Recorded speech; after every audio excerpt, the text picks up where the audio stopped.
Some of you may be watching because you are looking for a coach, and some of you may be looking at this video because you want to be a coach. And coaching is an unregulated field, unlike therapy, and there are many, many different approaches to coaching and the mind. And today, starting today, I wanted to showcase basically all the tools in my box, and it's not necessarily gonna go in chronological order, but basically different eras in my acquisition of this knowledge about the mind because yeah, I wanted to talk about that. So the first thing on that list is called the model, and this is the approach that is used by life coaches who are affiliated with the organization called the Life Coach School. I got my certification there, and that's how I started my career in coaching.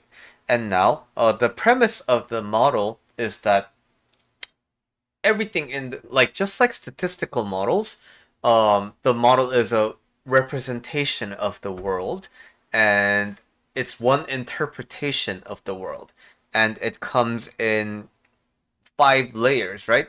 So whatever it is that happens in your life, there is a circumstance, which means things you cannot control, things that are objectively true, things that just exist, right? And for example, let's say I want to quit smoking.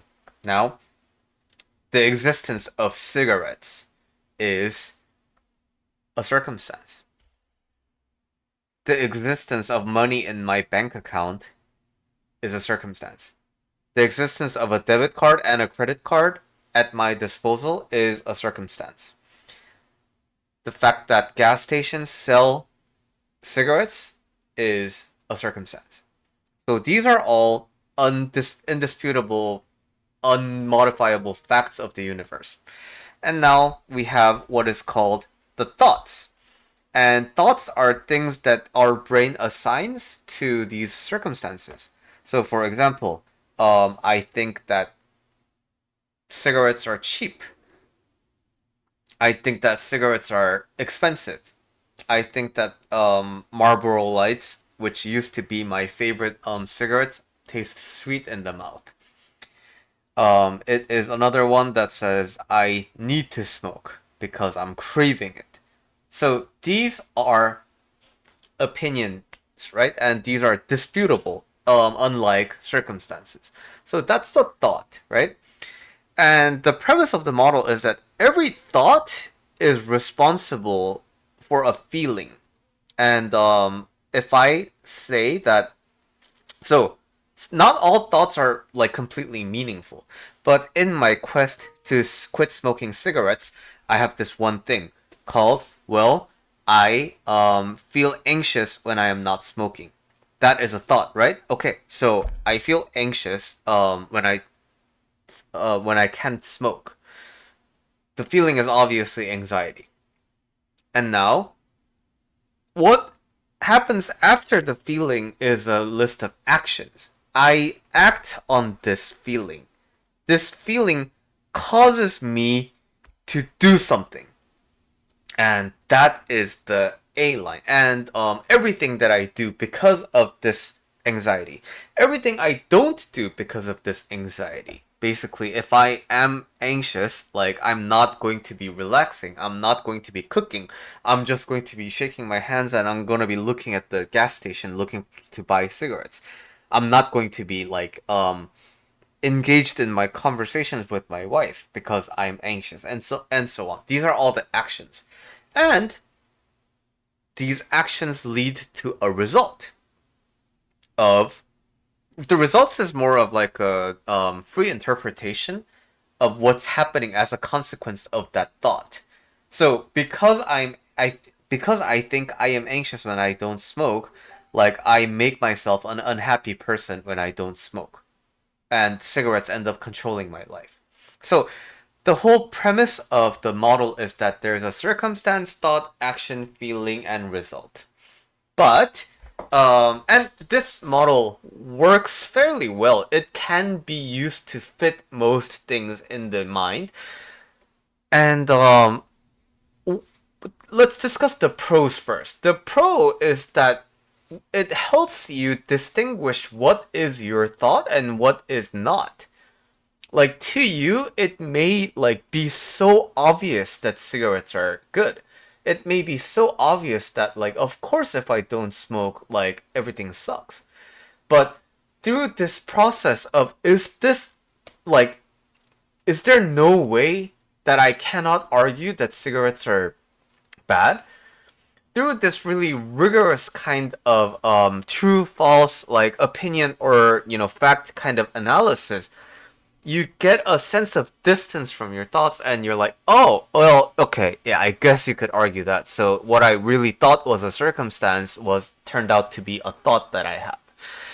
And another pro of the model is that it really helps you understand like the ramifications of your thoughts.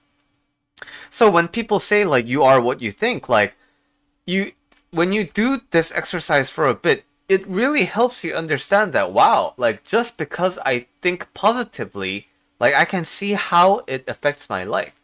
Because in the same set of circumstances, I can think negative things, and that's gonna make me feel bad. And when I feel bad, I'm gonna do certain shit, and then it's gonna create some results.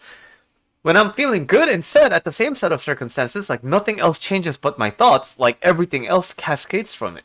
So I feel good, therefore I do things out of good feeling, and then blah, results, right?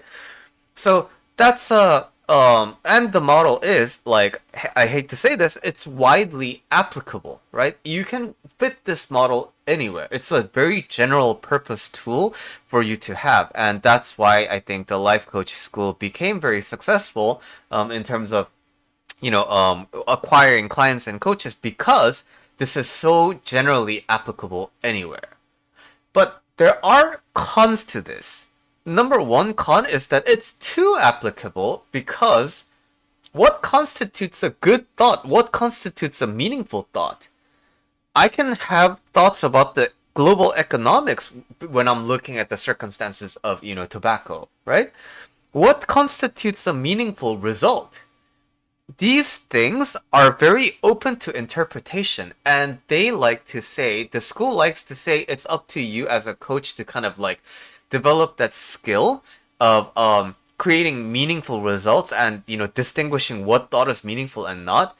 But that, I think, is just kind of like, oh, this model is really vague, so you have to do a good job of navigating around it. And um when you get to learn about other modalities of change work, you really get to see that like the model at its best is a good supplemental tool.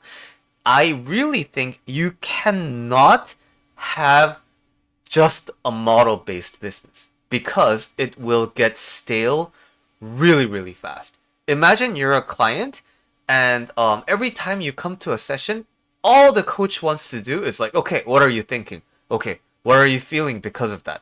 Okay, out of that feeling, what are you doing? Okay, so these are the results you're creating. So how can you think differently? So, like, of course, not every conversation is gonna be exactly a copy and paste of this, but energetically, if this is the only thing your coach knows how to do, it will eventually become very stale, and it has very limited capability, which will again, like, now the coach spent like $30,000 on this training, which is like that. It literally is that amount. And you have one tool that's supposed to like be very widely applicable, but it's like one of my favorite sayings: when you do everything, you're kind of doing nothing. And that's why I sought other avenues of other modalities of change work. But as a basis, is the model good? I guess. Another big flaw of the model is that it doesn't distinguish between the thoughts in here and the thoughts in here. Many people think they want to be successful, but they're not ready consciously to deal with their success. They're not ready, like unconsciously. They're not ready unconsciously to deal with the amount of work that comes with being successful, right? But two, I believe as a practitioner, like your unconscious beliefs and your conscious thoughts are very different things. But to the practitioner of just the model, there's no way to distinguish the two. And so I think that is a very big shortcoming of the model-based approach. But it's a good starting point, and especially if you're interested in doing coaching yourself. This again, like analyzing what is the circumstance, indisputable fact, what is a thought, what feelings do I get out of it, and what results do I create out of that. That's a good kind of a inquisition you can have with yourself.